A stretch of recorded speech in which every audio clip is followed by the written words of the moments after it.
어느 동물원에서 낙타가 새끼를 낳았어요. 이 새끼가 어느 정도 자랐습니다. 근데 사람이든지 짐승이든지 어린 것들은 질문이 많죠. 세상이 다 궁금하니까 애기들 보면 키울 때 질문을 많이 하잖아요. 이건 뭐야? 이건 뭐야? 엄마가 다 대답을 해주잖아요. 이 낙타 새끼도 그렇게 질문을 하기 시작합니다. 엄마 낙타에게 묻습니다. 엄마 궁금한 게 있어요. 뭔데? 다른 동물들은 눈썹이 짧은데 우리는 왜 이렇게 눈썹이 길어요? 낙타 눈썹 보신 적 있나요? 빗자루처럼 길게 돼 있어요.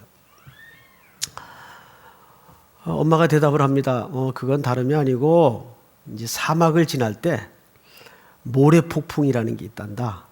그게 한번 불면 흙먼지가 눈에 다 들어가서 다른 동물들 같으면 사막을 건넬 수가 없지. 그런데 우리는 사막을 걷고 사막을 살아야 되기 때문에 이렇게 빗자루처럼 눈썹이 길단다. 고개를 끄덕이면서 이해를 했어요.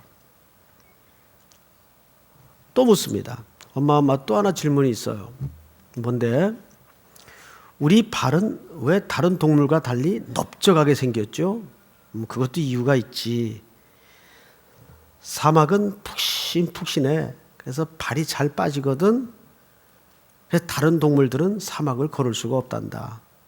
우리는 사막을 걸어야 되기 때문에 이 발이 넓적하게 만들어져서 안 빠지도록 하나님께서 적절하게 창조하셨단다. 그렇군요. 그런데 또 궁금한 게 생겼어요. 엄마, 그런데 진짜 이상한 게 있어요. 왜 우리 등에는 이렇게 혹 같은 게 나 있어요? 사막에는 물이 없어.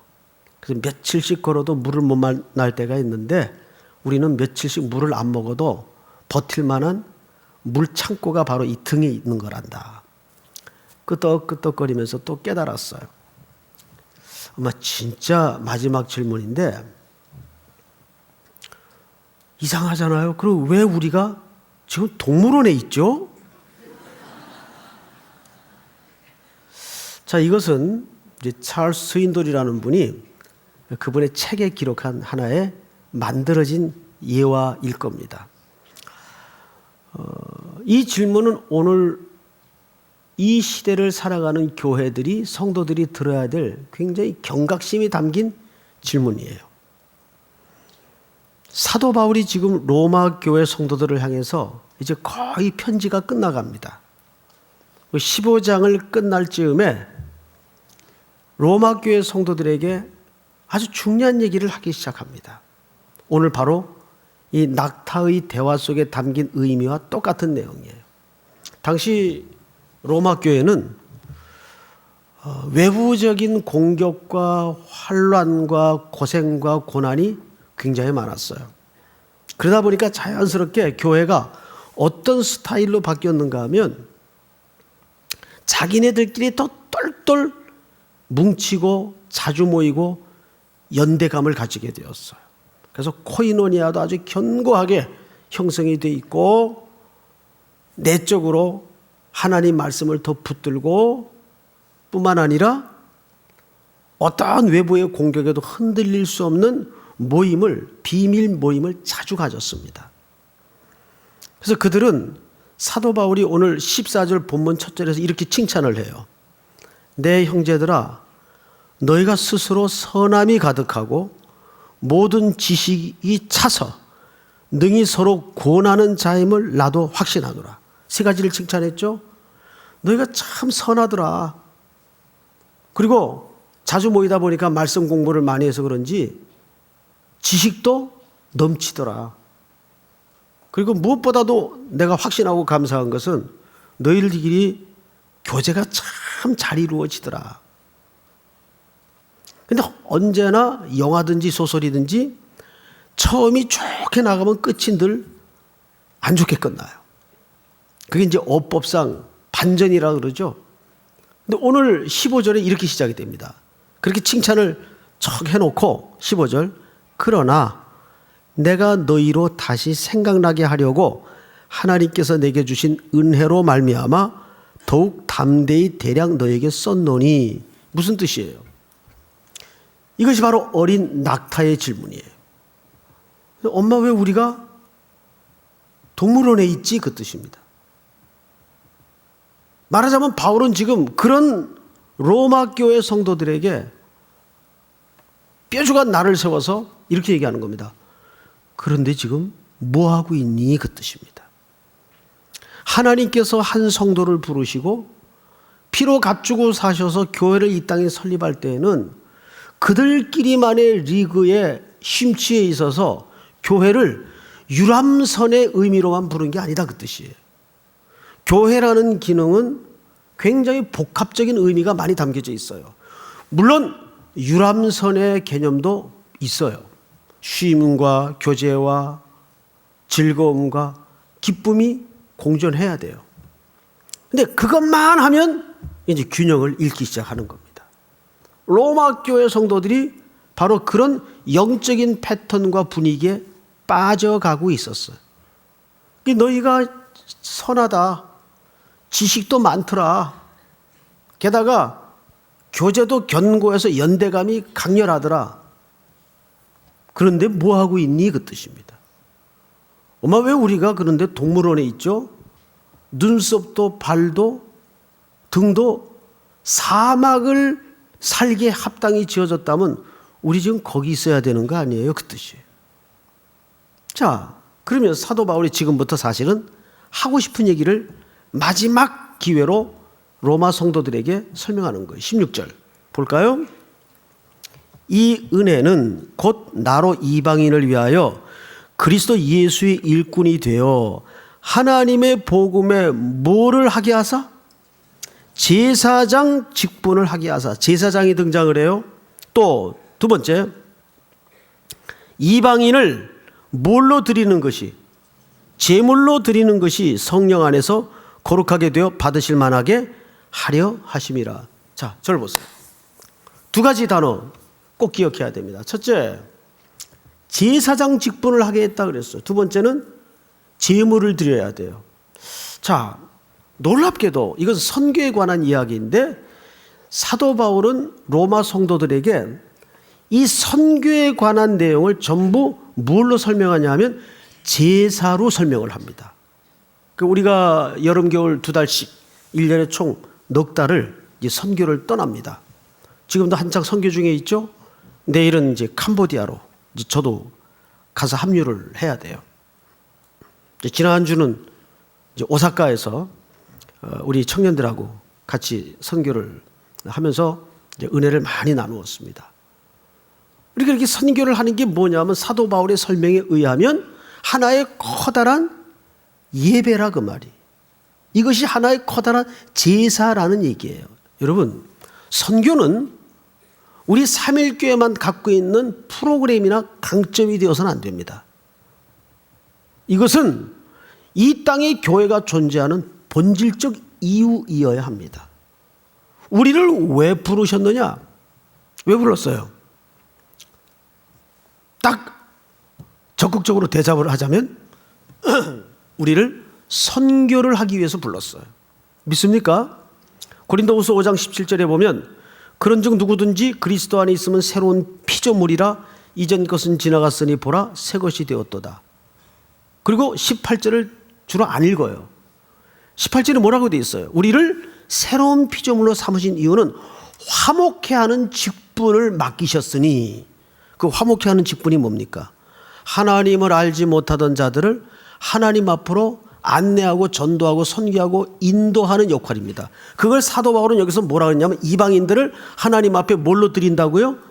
제물로 드린다고요. 여러분, 제사장은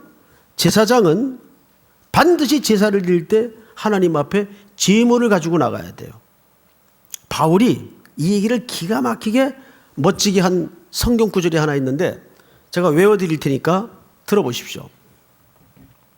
그는 이제 저 로마의 3층 하옥 지하에 갇혔습니다. 거기는 중범죄자들이나 사형수들만이 가두어지는 감옥이에요. 지중해 지하는 유난히 습기가 많습니다. 이제 온몸이 누더기가 되어서 노구가 되어 있고 지쳐 있습니다. 그리고 그런 로마 황제의 법정에 의해서 사형이라는 언도를 받고 집행만 남겨두고 있던 때입니다. 서서히 자기 앞에 죽음의 그림자가 드리우고 있다는 사실을 바울은 직감해요. 그리고 이제 어쩌면 이 투옥이 내 인생의 마지막 시간이 될 수도 있겠다는 생각을 가지고 글을 하나 남기는데 그것이 디모데후서 4장입니다. 관제와 같이 벌써 내가 부음이 되고 나의 떠날 기약이 가까웠다. 놀랍게도 사도 바울은 자기의 이 감옥에 가두어지기까지 지난 다메섹 언덕에서부터의 구원받은 이후의 삶의 여정을 반추하고 추억하고 생각해 보는 겁니다.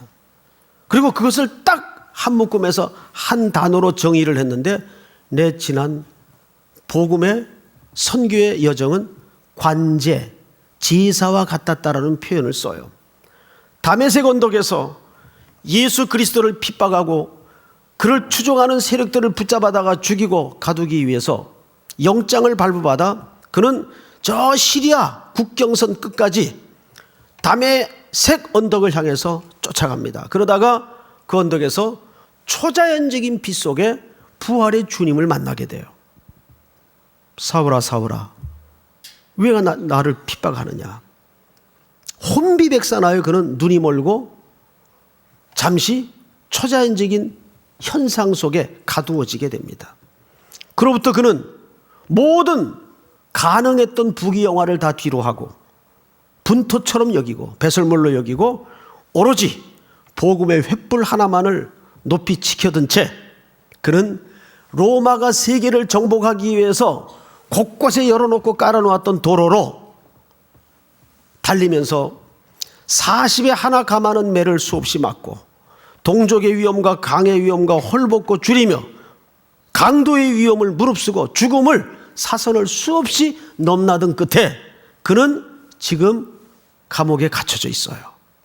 습기가 가득히 배어나오는 감옥에 가둬져서 지금 자기 지난 다메섹 언덕에서부터의 지금까지의 여정을 돌아보니까 딱 한마디로 정의할 수 있는 것이 지난 내 인생은 하나의 길고 길었던 제사와 같았다. 자기 인생을 뭘로 묘사했어요? 제사로 묘사했어요. 자, 여러분, 그런데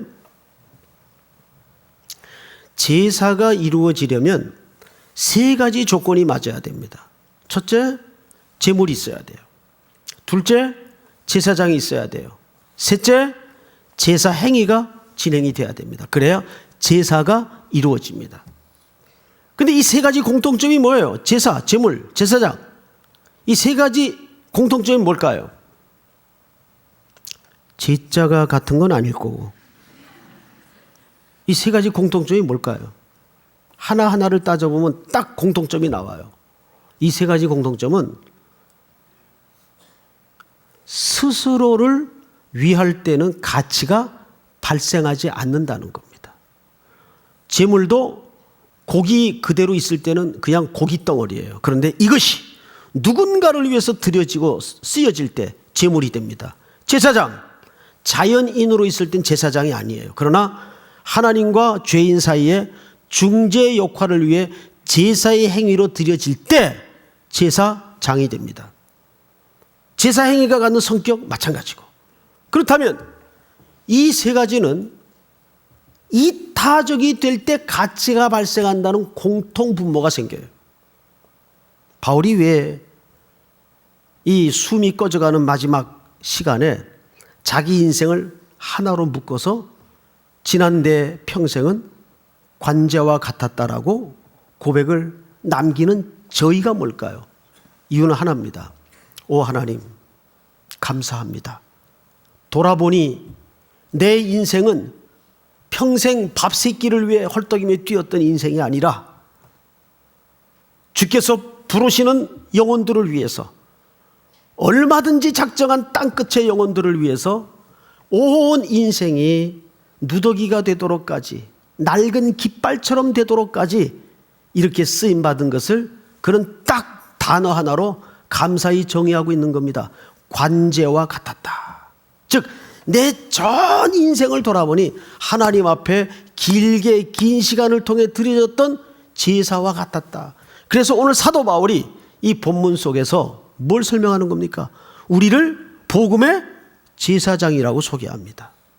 그러니까 선교는 선택 과목도 아니고 어느 교회의 특정한 프로그램이 되어서도 안 됩니다. 이것은 교회가 존재하는 이유요, 성도가 사는 힘이고 양식이어야 된다 그 말이에요.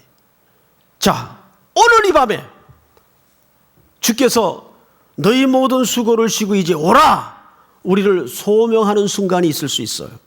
그럴 때 우리는 사도 바울의 고백처럼 내 지난 시간들을 돌아보면서 잘 먹고 잘 살았다라고 고백을 가지고 주님 앞에 설까요? 아니면 주님, 지난 내 한평생은 관제와 같았습니다 라는 고백을 준비해야 될까요? 오늘 사도 바울이 우리에게 그 고백으로 초대하고 있는 겁니다. 그래서 16절을 그런 관점에서 다시 한번 읽어보십시다. 이 은혜 곧 나로 이방인을 위하여 그리스도 예수의 일꾼이 되어 하나님의 복음의 제사장 직분을 하게 하사 이방인을 제물로 드리는 것이 성령 안에서 거룩하게 되어 받으실 만하게 하려 하심이라. 할렐루야. 자, 이제 앞을 보십시다. 지금 이 글을 쓰고 있는 사도 바울은 이제 나이가 많이 들었어요. 몸도 마음도 많이 지쳐 있습니다. 그런데도 그 노구가 된 사도 바울의 신앙과 정신 속에 꺼지지 않는 불씨 하나가 땅끝을 향한 열정입니다. 그는 22절에서 뭐라고 얘기를 합니까? 22절, 그러므로 또한 내가 너희에게 가려 하던 것이 여러 번 막혔더니 이제는 이 지방에 일할 것이 없고 또 여러 해 전부터 언제든지 서바나로 갈 때에 너희에게 가기를 바라고 있었으니. 이 무슨 얘기예요?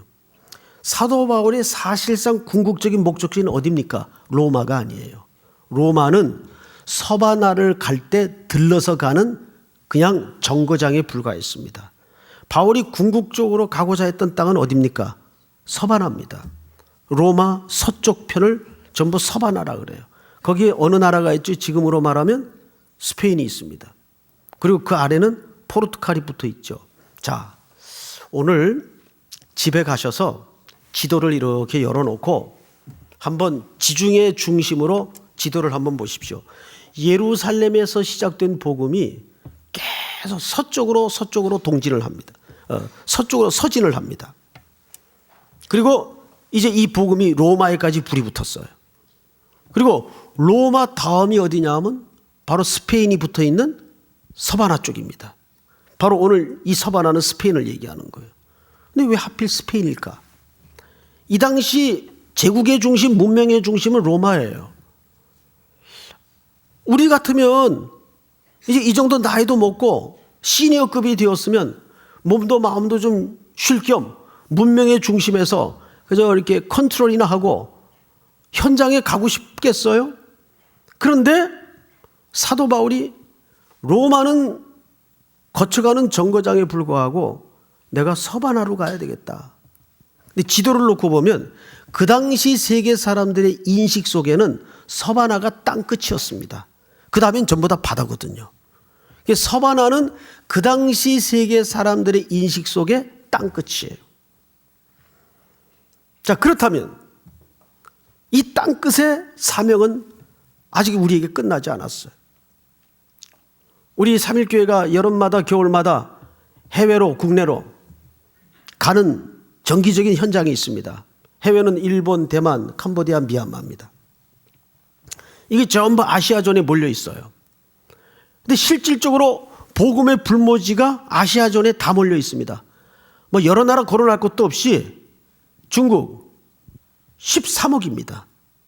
이거는 통계에 잡힌 숫자만. 전부 한 가정 한 자녀를 낳기 때문에 그 이상의 자녀들은 전부 무적자로 등록이 안 돼 있어요. 이 숫자까지를 합치면 일반적으로 20억 가까이 되지는 않겠는가. 그러니까 중국 실제 가보면 전부 길바닥에 사람이 이렇게 떠밀려 다녀요. 북경 같은 데 가보면. 어마어마해요. 그래 무시무시해요. 중국 사람들 밀려다는 거 보면. 저 명동만 나가보세요. 전부 이제는 중국판이 돼 있어요. 그래서 우스갯 얘기로 그들이 한꺼번에 전부 13억의 약속을 해가지고 소변만 넣어도 지구촌이 소변 홍수가 된다 그래요. 일단 단위가 우리하고 다르잖아요. 게다가 그 밑에 붙어 있는 인도가 몇 명입니까? 12억. 인도가 12억이에요. 거기에도 장난이 아닙니다. 게다가 베트남, 또 필리핀, 이런 나라들이 전부 다 억대가 넘는 나라. 이 전부 복음의 불모지입니다. 필리핀 같은 경우에는 일찍이 복음을 받아들였지만 그들의 복음은 우리가 믿는 기독교하고 상당히 다른 형태를 취하고 있습니다. 이제 우리는 저 중국을 향해서 이제 3월 달에 한 분을 파송하는데 또 그 위에 러시아, 또 가장 추운데 몽골, 사할린, 이 추운 쪽으로도 올라가서 거기에 복음의 깃발을 꽂고 계속 묵묵히 가야 됩니다. 그런데 여기 한 가지 의문이 드는 게 있어요. 무엇이 사도 바울의 그 복음의 열정을, 구령의 열정을 꺼트리지 못했을까? 성경의 그 이유를 21절에 이렇게 소개하고 있습니다. 21절. 기록된 바 주의 소식을 받지 못한 자들이 볼 것이요 듣지 못한 자들이 깨달으리라 함과 같으니라. 여러분, 이 글은 이사야 선지자의 글입니다. 놀랍게도 사도 바울이 이 글을 인용하고 있어요. 그는 비록 지치고 병든 몸, 여러 가지로 고난 속에 있었지만은 그 세상의 제약과 환란이 그를 무너뜨리지 못했던 것은 그 마음속에 강력하게 역사하는 하나님의 말씀이 동기가 되었어요. 이사야의 꿈이 바울의 꿈이 되었고 오늘 그 바울의 꿈이 바로 우리들의 꿈이 되어야 돼요. 선교지를 나가보면 제일 감동스러운 게 뭔지 압니까? 바로 이사야의 글의 실현입니다. 듣지 못하던 자들이 복음을 듣게 되고 복음을 통해서 기쁨을 누리지 못하는 자들이 기뻐하게 되는 모습이에요. 저 아프리카 땅의 잠비아라는 나라에 가봤더니 거기는 내륙 국가입니다. 바다가 없는 땅이에요. 근데 그 나라 백성들은 유난히 피부가 검어요. 완전히 까매요. 그 청년들을 놓고 이제 집회를 하는데 끝난 다음에 통성 기도를 시켰어요. 근데 얘네들은 기도를 어떻게 하냐면 우리처럼 이렇게 막 눈 감고 엎드려 기도하는 게 아니라 눈을 부릅뜨고 막 본당을 돌아다니면서 막 삿대질하고 행동하고 이러고 기도를 해요. 그런데 그러던 그들이 갑자기 한 청년이 은혜 받아서 찬양을 하기 시작하는데 기도하던 청년들이 같이 그 찬양에 합류를 하는 겁니다. 놀라운 것은 언어도 다르고 피부색도 다르고 살아왔던 가치관과 문화가 다 다르지만 그 입에서 한 주 한 하나님을 내 아버지, 내 구주로 찬양을 드리고 고백하는 그 광경을 바라보는 감격은 해본 사람만이 알아요. 그래서 그 맛에 선교를 간다 그래요. 근데 그 맛이라는 게 뭘까요? 요한복음에 보면 이런 기록이 있어요. 예수님이 수가성 여인과 대화 속에 복음을 전하고 있었어요. 그러던 차에 제자들이 양식을 구하러 갔다가 왔습니다. 그러니까 예수님이 나한테는 너희가 알지 못하는 양식이 있단다. 그러니까 제자들이 말귀를 못 알아듣고 누가 예수님한테 먹을 거 갖다 드렸냐? 서로 지들끼리 얼굴 쳐다보면서 대화를 해요. 그래서 예수님이 하신 말씀이 나에게는 너희가 알지 못하는 양식이 있단다. 자, 양식의 정의가 뭐예요? 양식이라는 것은 먹어서 힘이 되는 게 양식이에요. 양식의 정의예요. 먹어서 힘이 되는 거. 돈이 힘이 되는 사람은 돈이 그 사람 양식이에요. 스포츠가 힘인 사람은 어떤 청년들은 정말 운동을 좋아해가지고 밥 안 먹어도 운동만 하자 그러면 그냥 뛰어나오는 청년들이 있어요. 그 청년은 운동이 그 청년의 양식이에요. 그것을 해서 힘이 되는 게 양식이에요. 예수님이 여기서 양식이라는 정의를 그렇게 내린 겁니다. 나는 밥 안 먹어도 배부른 게 있다. 그게 뭘까요? 생명을 하나님 앞으로 인도하는 역할입니다. 오늘 여기서 사도 바울이 이방인들을 어떻게 하겠다는 거예요? 하나님 앞에 제물로 드리는 것이 자기 양식이라는 겁니다. 오늘 이 구령의 열정을 꺼트리지 않았던 가장 중요한 동기는 구약 선지자로부터 예언되었던 그 하나님의 말씀이 사도 바울의 마음까지 흘러들어가서 매일 그의 마음을 요즘 표현으로 하자면 심쿵심쿵하게 만든 겁니다. 쿵쿵거리게 만든 겁니다. 성교만 생각하면 가슴이 뛰고 눈시울이 뜨거워지고 안 먹어도 배가 부르고 이런 현상이 내 인생 속에 나타나기 시작하는 거예요. 그러니까 이 선교는 우리 삼일교회만이 가져야 되는 강점이 되어서도 안 되고 우리 교회가 지향하는 프로그램이 되어서도 안 됩니다.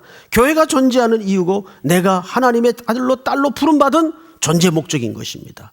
주님 오시는 그날까지 이 거룩한 초대와 부름 앞에 묵묵히 하나님 앞에 순종하여 땅끝의 비전을 이루어가는 은혜가 있기를 주의 이름으로 축복합니다. 우리 다 일어나십시다. 예배자 우리 찬양하죠.